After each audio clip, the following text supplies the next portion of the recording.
உங்களுக்கும் அவங்களுக்கும் பிரச்சனை இல்லைன்னு சொன்னா நீங்க தடுத்து விடாதீங்க. என்ன செய்யுங்க, அதுவாக அவங்க வேற ஒரு கல்யாணம் பண்ணுவதற்கு நீங்க தடையா நிக்க கூடாது. எப்ப நமக்குள்ள பேசி பார்த்து எல்லா வகையான முடிவுகளும் செஞ்சு பார்த்து ஒத்து வரலை என்று ஆகிவிடுகிறதோ அப்ப ஒரு ஆணுடைய கடமை என்ன, ஒத்து வரலாமா நீ தாராளம் வழிக்கு போயிட்டு சொல்லணுமே தவிர அது புடிய வச்சுக்கிறாங்க, கண்ட்ரோல் வச்சுக்கிறது, புடிய வச்சு மிரட்டுறது, பணம் வாங்குறதுக்கு மிரட்டுறது, ஆம்பளை காட்டுறதுக்கு மிரட்டுறது, இந்த மாதிரி எல்லாம் ஆதிக்கத்தை வைத்துக் கொண்டு பிடிக்காத ஒரு பெண்ணை பிடிக்கலைங்கிற நேரத்தில் விட்டு கொடுக்காம அதை தேவையற்ற ஒரு அடக்குமுறையில வைத்து அடிமைகளாக நடத்துற காட்சியெல்லாம் பார்க்கிறோம். இதெல்லாம் ஒப்பந்தத்தை மீறுகிற ஒரு செயல். ஒரு வியாபாரி ஒப்பந்தம் மீறுற மாதிரி, ஒரு கொடுக்கல் வாங்கல் ஒப்பந்தம் மீறுற மாதிரி நீ கல்யாண ஒப்பந்தத்தை மீறுற. சந்தோஷமா இருக்கிறதா கல்யாணம் பண்ணீங்க, உன்னால சந்தோஷமா வச்சுக்கிற முடியல, இல்ல அவன் மேலே குறை இருக்கட்டும், அவன் மேலே குறை இருக்கட்டும், முடியலன்னு ஆயிடுச்சு அப்படியே வச்சுட்டு இருக்கிற. அவதான் கேட்கிறாள், என்னை விட்டுன்னு கேட்கிறா, மாற்றங்களாம், பிரச்சனை ஆக்குறான், போய் கம்ப்ளைண்ட் கொடுக்குறான். இந்த மாதிரி எல்லாம் நடக்கக்கூடிய காட்சிகள் காரணம் என்ன, இது ஒரு அக்ரிமெண்ட் நம்ம ஒப்பந்தம் பண்ணிருக்கிறோம். இந்த ஒப்பந்தத்தை மீறக்கூடாது, முழு அளவுக்கு நிறைவேற்ற வேண்டும். ஒப்பந்தத்தை நிறைவேற்ற முடியல என்று சொன்னா பேசி சரி பண்ணி தீர்த்து கொள்ள வேண்டும். இது விளங்காத காரணத்தினாலதான் இந்த மாதிரியான கேசுகள்லாம் இருக்கிறது. நிறைய பொம்பளைங்க என்ன பண்றாங்க, மார்க்கெட்டில் இதெல்லாம் வழி இல்லை நினைத்துக் கொண்டு, ஜமாத்துல இதெல்லாம் தீர்வுகளை நினைத்துக் கொண்டு அவங்களும் தப்பாம போறாங்க. எப்படி போறாங்க, புருஷன் முடிக்கலன்னு வைங்களேன், உடனே டவுரி கம்ப்ளைண்ட்.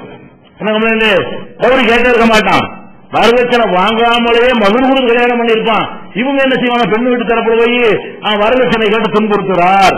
அப்ப மாமனார் மாமியார் புருஷன் அது கொண்டு வச்சுக்கிறார்.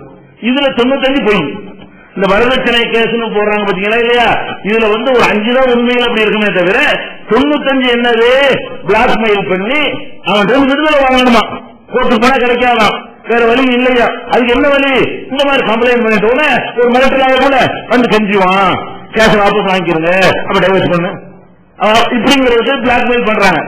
ஏன் அப்படி இதுக்கெல்லாம் காரணம் என்ன, ஏன் ஆம்பளையா போலீஸ் ஸ்டேஷனுக்கு போறான், குடும்ப விஷயம் தானே, பொம்பளைங்க போலீஸ் ஸ்டேஷனுக்கு போற, மார்க்கத்தில் தீர்வு இருக்குது, தீர்வு இல்லாட்டிப்போ மார்க்கத்தில் வழி இல்ல, மார்க்கத்தை ஒத்துக்கல, நீ கடைசி வரைக்கும் 2 பேரும் சேர்ந்தா வாழணும்னு சொன்னா நீ வேற என்னத்தையே செஞ்சுட்டு போ. நீ இன்னொருத்தனோட சேர்ந்துக்கிட்டு புருஷனை கொலை பண்ணிட்டு போ, அதை நீ இன்னொருத்தைய வச்சு அப்பாடியை வச்சுக்கிட்டு அவர் கொடுமைப்படுத்திட்டு போ. மார்க்கத்தில் இல்லைன்னா செய்யி, ஆனா மார்க்கத்தில் எல்லாம் இருக்கப்பா, உனக்கு பிடிக்கலன்னு விட்டுட்டு போ, பிடிச்ச தேர்ந்தெடுத்துட்டு போ, சட்டப்படி செய்ய, ஹலாலா செய்யி, மார்க்க அனுமதிச்ச முறையில் செய்ய, யார் மேலும் தெரியப்பட்டு செய்யாத அப்படின்ற ஒரு அழகான மார்க்கம் இருக்கும் பொழுது நம்ம என்ன செய்யணும், இது ரொம்ப கேர்ஃபுல்லா கவனமாக கையாண்டு சட்டப்படி உள்ள உரிமையை பெறணும். சைத்துக்குள்ள அல்லாஹ் நமக்கு மனப்போக்கு தந்திருக்கிறானா, உடல் போக்கு தந்திருக்கிறானா, சைத்து கொண்டு போயிருங்க. சேர்ந்து வாழ்ற பிரச்சனையா 1000 என்று இருந்தால் நம்ம வழி தவறிடுவோம், அல்லது அவ வழி தவறிடுவா, அல்ல யோ வழி தவறிடுவா என்கிற மாதிரி நினைக்கிறீர்களே. ஆனால் வழி தவறுவதை விட நேரு வழியில போற சிறந்தது. வழி தவறி தப்பான வழிக்கு போவதை விட பிரிந்து விட்டு சரியான வழியில செல்வது நல்லது. அப்ப இதெல்லாம் இந்த அக்ரிமெண்ட் அடங்கியிருக்கிறது.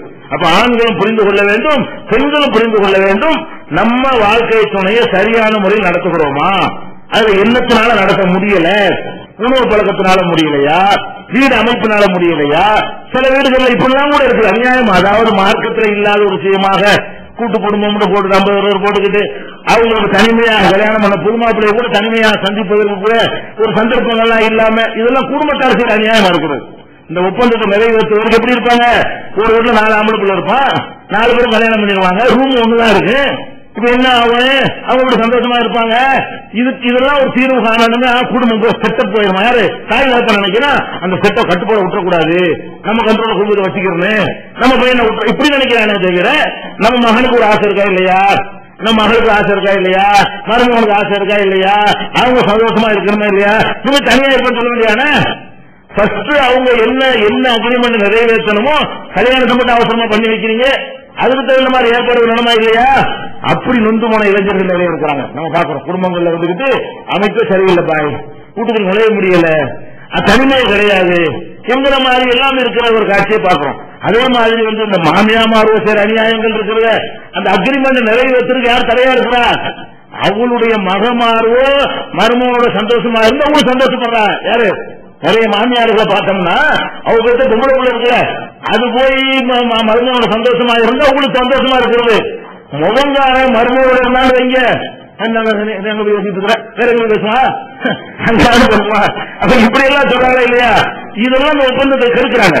அந்த ஒப்பந்தத்தை அவங்க நிறைவேற்ற தயாராக இருந்தாலும் அதை கெடுக்கக்கூடியவர்களா இருக்காங்க. நீங்க என்ன வழங்கானே நம்ம பையன் ஒரு அக்ரிமெண்ட் பண்ணிருக்கிறான், இந்த பெண்ணோட ஒரு அக்ரிமெண்ட் இருக்கிறது, அக்ரிமெண்ட் நிறைவேற்றாச்சு அவன் குற்றவாளி ஆகும், அது நம்மளும் பங்காளி ஆகும், அவங்கள சந்தோஷமா இருக்க விடணும். எல்லா தப்பும் பண்றோம், எல்லா சைட்லயும் தப்பு. குடும்பத்தை பற்றி நாசமாக்கி கொண்டிருக்கிறோம். மாமியாவும் மருமகனும் பெற்றோர்களும் பிள்ளைகளும் எல்லாருமே சேர்ந்து எதுக்கு கல்யாணம் பண்றீங்க அதை வழங்குங்க முதல்ல அப்படிங்கிற அடிப்படையில் புரிந்து நடக்கணும். இது சம்பந்தமாக இன்னும் பல செய்திகள் இருக்கின்றன அர்த்தத்தை வரும். சகோதரர்களே, இப்ப கடந்த சில நாட்களாக நாட்டில் முக்கியமான ஒரு பிரச்சனை தெலுங்கானா தனி மாநிலம் கேட்டு போராடி வரக்கூடிய பிரச்சனை. இதுவரைக்கும் 50க்கு மேற்பட்டவர்கள் இதற்காக இப்ப பலியா இருக்கிறாங்க. இதுக்கு முன்னாடி இதே மாதிரியான தெலுங்கானா போராட்டம் நடந்து அதுலயும் நூற்றுக்கணக்கான உயிர்கள் பலியா இருக்கிறது கடந்த காலங்களில். இதுக்கு என்ன அடிப்படை என்று பாத்தீங்க, இந்த தெலுங்கானா பத்தி தெரிந்து கொள்ள வேண்டும். தெலுங்கானா என்பது ஏற்கனவே தனியா தான் இருந்தது. வெள்ளையர்கள் நாட்டை விடுதலை சுதந்திரம் கொடுக்கக்கூடிய நேரத்தில் ஆந்திர பிரதேசம் தனி மாநிலமாகவும் தெலுங்கானா தனி மாநிலமாகவும் தான் இருந்தது. அந்த தெலுங்கானாவுடைய அதிகாரம் ஹைதராபாத் நிஜாம் முஸ்லிம் மன்னருக்கு இருந்தது. அவர் முஸ்லிம் மன்னருடைய கையில இருந்த பகுதிக்கு பேர் தான் என்னது, தெலுங்கானாங்கிற பகுதி. இவங்க என்ன பண்ணாங்கன்னு கேட்டா, சுதந்திரம் அடைஞ்ச உடனே அவற்றிலிருந்து அதை கைப்பற்றி நாடு முழுவதும் தனி ராஜ்யம் நடத்த முடியாதுல, அவற்றிலிருந்து கைப்பற்றி இதை தெலுங்கானாண்டே வைத்தால் முஸ்லீம் டாமினேஷன் ஆகி போயிடும். எப்படி பயந்தார்? நேரு என்ன பண்ணாரு, இது தெலுங்கானான்ற ஒத்துக்கிட்டோம்னு சொன்னா முஸ்லீம்கள் அதிகமா இருக்கிறாங்க, நிஜாம் இருந்தாலும் எல்லா பக்கத்திலும் முஸ்லீம் நியமிச்சு வச்சுட்டாரு, இவங்களுடைய ஆதிக்கம் வந்துருங்கிற ஒரே காரணத்துக்காக என்ன பண்ணாங்க, அதை தெலுங்கானா கொண்டு ஆந்திராவில் சேர்த்தாங்க. வேணும் இருக்க வேண்டி தெலுங்கானான்னு தனியா இருந்தால் அவரை ஹைதராபாத் நிஜாமும் முஸ்லீம்கள் தான் அதிகமா இருந்தாங்க. அந்த மாதிரி வந்துவிடக் கூடாது என்பதற்காக வேண்டி என்ன செஞ்சாங்க, தெலுங்கானாவை தனியாக இருந்த ஒரு தெலுங்கானாவை கொண்டு போய் ஆந்திராவில் சேர்த்தது. காரணம் என்ன, நம்மளுக்கு வேட்டு வைக்கிறதுக்காக செஞ்சதான், முஸ்லீம்களுக்கு வேட்டு வைக்கணும்னு செஞ்சு அதுக்கப்புறம் என்ன பண்ணாங்க, அதுல கொண்டு மற்றவங்களை கொண்டு குடியேற்றாங்க. இந்த பக்கத்தில் உள்ள ஆட்களை எல்லாம் வேற வேற ஜாதிக்காரங்களை எல்லாம் அந்த தெலுங்கானா பகுதியில் கொண்டு குடியேற்றினாங்க. அந்த மக்கள் கொதிச்சு போய் இருந்தாங்க. இவங்க என்ன நடக்கக்கூடாது நினைச்சாங்களோ எல்லாம் என்ன செய்யலாம், அன்னைக்கு கெட்ட எண்ணத்தோடு செஞ்சதுக்கு பதிலடியாக இன்னைக்கு புங்கி எழுந்த ஒரு வழி இல்லாம பிரிக்கும் நிலை வந்துருச்சு. இருந்த தெலுங்கானா தான், புதுசாலும் தெலுங்கானா உண்டாய் கேட்கல, ஏற்கனவே தனியான ஒரு மாநிலமாக இருந்தது. நமக்கு துரோகம் செய்வதற்காக என்ன செஞ்சத, அது தனியாக ஒரு தெலுங்கானா வச்சா அது ஒரு காஷ்மீர் மாதிரி ஒரு முஸ்லீம் முதலமைச்சர் வந்துருவாரு, அது மாதிரி வந்துவிடக் கூடாது, இதுல சேர்த்து விட்டோம்னு சொன்னா முஸ்லீம் முதலமைச்சர் வர முடியாது, இது எந்த மெஜாரிட்டி வர முடியாதுல என்ற கெட்ட நோக்கத்தில் செஞ்சாங்க. ஆனா அன்னைக்கு வந்திருந்தா நம்ம வந்திருக்க முடியும். இன்னைக்கு சேர்த்து விட்டாங்க. இன்னைக்கு நினைச்சா தெலுங்கானாக்குள்ள கொண்டு போய் மற்றவர்கள் அதிகமாக குடியமர்த்தி கொஞ்சம் கொஞ்சமா குடியமர்த்தி எல்லாமே போயிடுச்சு. ஹைதராபாத் தலைநகரை கொண்டு தெலுங்கானா அமைகிறது என்பது அது ஏற்கனவே இருந்த நீதி தான், கொடுக்க வேண்டிய நீதி. அதனால இது ஒரு பெரிய பாரதூரமான விஷயமா கூட உயிருக்கு பிறகு அரசாங்கம் முடிவு இருக்குது. நம்மளுக்கு வேட்டு வைக்கிறதுக்காக செஞ்சதுக்காக வேண்டி அல்ல எவ்வளவு பெரிய ஒரு பாரதூரமான ஒரு விளைவை அவங்களுடைய நேருடைய குடும்பத்தாரை கொண்டாட நிறைவேற்றி காட்டுகிறான். இன்னும் சொல்ல போனால் மாநிலங்கள் பெருசா இருந்தாலும் நிர்வாகம் உட்படாது. மக்கள் தொகை அன்னைக்கு 4 கோடியா இருக்கும்போது ஒரு நிலைமை 8 கோடியா இருக்கும்போது ஒரே நிர்வாகம் பண்ண இயலுமா? மக்கள் தொகை தாழ்மான பிறக்கும் பொழுது எவ்வளவுக்கு சின்னதாக மாநிலங்கள் இருக்கிறதோ மக்கள் அழகா முதல்வர் தொடர்பு கொள்ள முடியும். பாண்டிச்சேரி முதலமைச்சர் யாரும் பார்க்க முடியும், தமிழ்நாடு முதலமைச்சர் யாரை பார்க்க முடியுமா? ஏங்க பார்க்க முடியுது, சின்ன இடம், யாரு வேணாலும் பேட்டி கொடுத்தா டைம் கொடுத்தா டைம் கொடுத்துட்டே இருக்க முடியும். இங்க 9 கோடி மக்கள் கொடுக்க முடியுமா? அப்ப மாநிலங்கள் பெருசா இருக்கிறது 30 மாநிலங்கள் ஒரு 300 மாநிலம் ஆனா கூட சந்தோஷப்படுற ஒரு விஷயம் தான். இது நாடு விரிக்கிற மேட்டரே கிடையாது. மக்களுக்கு அடிப்படை உடனே கிடைக்கும், குறைகள் உடனே சரி பண்ணப்படும், பெரிய பெரிய ஆட்கள் உடனே காட்டு பண்ணலாம், ஊழல்கள் குறையும், லஞ்சம் குறையும், குறையை கொள்ளடிக்க முடியாது. அதாவது சின்ன சின்ன மாநிலங்களாக இருக்கிறது பெரிய கட்டுக்கோப்பை சிதைக்குங்கிறது தப்பான ஒரு வாதம். அறிவுபூர்வமா பார்த்தாலும் மாநிலங்கள் அதிகமாக உருவாவது ஒரு வகையிலும் கேடு கிடையாது.